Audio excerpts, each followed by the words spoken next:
Hello everyone and welcome to the stained glass tutorial. So this is quite an easy Halloween look to do. It might be time consuming, but really the principle behind it is so simple.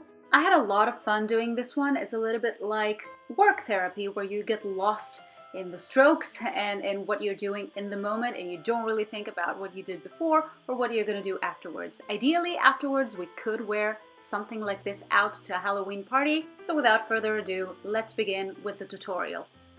So I'm starting by planning out the pieces. So a stained glass person, a stained glass creature, I guess, would consist of hundreds of little pieces of glass stuck together. So this is what I'm doing here with the white pencil. This is kind of looking like a chrome person, like a computer simulation. I don't even know if I'm getting my point across, but we're going to use color and counteract this fact. We don't want it to look futuristic or anything. So it's really quite simple. What I'm doing is I'm basing my lines off of the muscles underneath.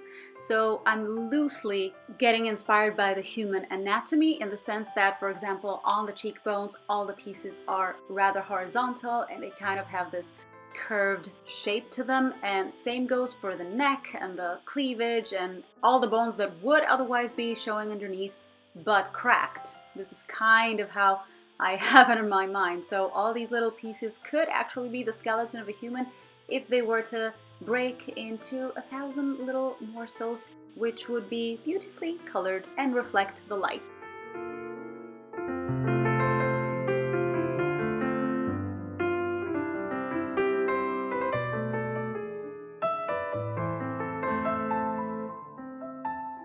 Next, I'm going in with color. I'm using all aqua colors today. That means that they're based on water, activated with water. They're really stable. They set themselves.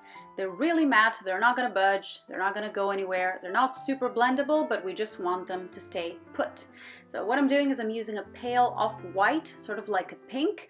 And of course, you're free to use whatever colors you want. The only guideline I would recommend, and the one I followed in this tutorial, is I focused most of the light colors in the center of the face, and then the darker colors were fading towards the back of the face, sort of like highlighting and contouring. Also make sure that none of the colors touch each other. So I know there are several pieces to fill in individually with color, but I wouldn't put, for example, two pink pieces right next to each other. I would try to interchange them, and if I'm in an area of the face where it needs to be lighter, I would do pink next to light blue, just so they're both light, but they're not the exact same color. And then same goes for the back of the face with the darker colors. So if I wanted to do a dark purple as a contour underneath the cheekbone, then right next to it I might put a dark blue or a dark burgundy or a dark turquoise. You get my point. So I just don't want any of the colors to be right next to each other. I mean, eventually you're going to see that towards the end of the tutorial I added a few more separations between the pieces. So some of the pieces I wanted to make smaller, which is why some of the colors do seem to be right next to each other, just because they used to be one piece and then I separated it. But I think that's kind of what happens with actual stained glass paintings or creations in general, so I gave myself permission to ignore that and just go with it.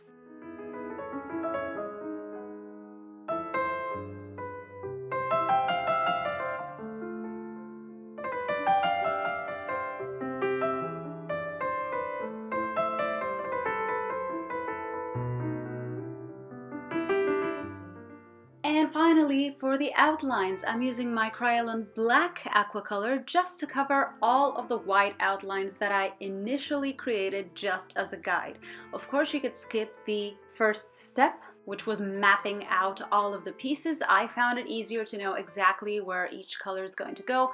I found it easier to have separate and individual pieces to fill in and follow. Also, the red is quite a nice touch. I know I've kept it quite cool toned, but it's not a bad idea just to inject a little bit of the opposite color in your stained glass character, just so it pops a little bit more. At least I like how it looks. So yeah, that is the final step. The final step is going over every white outline with black. Needless to say, you could leave it white, of course, if that's a look that you like and you prefer, but I went for the black and I left it for last. I didn't do it first, just because it was going to make all the other colors muddy had I done it in the beginning.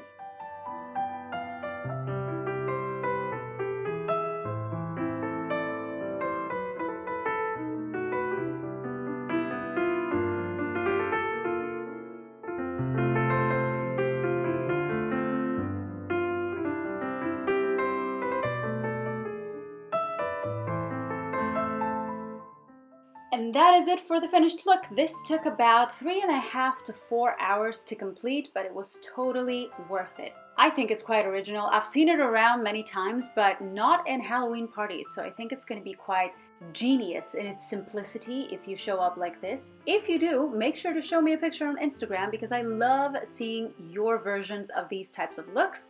Feel free to hit the like and subscribe button. If you've got any questions, of course, pop them down below. Thank you guys so much for watching, and I'll see you in my next video.